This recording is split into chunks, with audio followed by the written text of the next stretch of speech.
William Molinier, Joe Biden qui suit par ailleurs de près la situation en Chine où des centaines de personnes se sont mobilisées pour dénoncer la politique zéro Covid.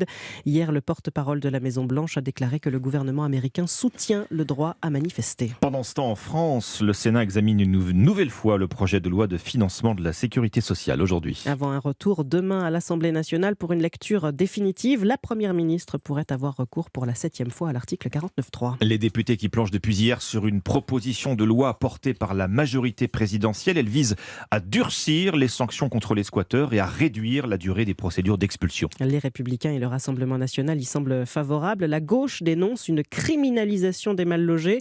Ambiance électrique dans l'hémicycle hier. Oui, une tension qui devient la norme ces derniers jours et qui s'ajoute à l'épuisement des élus. Mais ils se disent éreintés. Aujourd'hui, Yaël Braun-Pivet, la présidente de l'Assemblée, reçoit les présidents de groupes parlementaires pour évoquer cette surcharge de travail.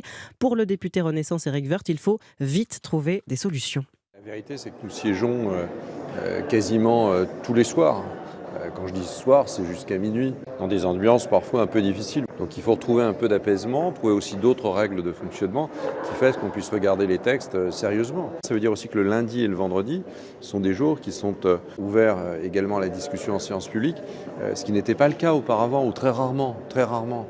Ça voulait dire que le député il pouvait rester aussi le lundi dans sa circonscription et y revenir le vendredi. Il est à la fois responsable à Paris, mais le peuple qu'il a élu doit évidemment aussi le voir, le rencontrer. Donc il y a des obligations locales très fortes. C'est difficile de pouvoir concilier les deux. Éric Woerth au micro européen d'Alexis de La Fontaine.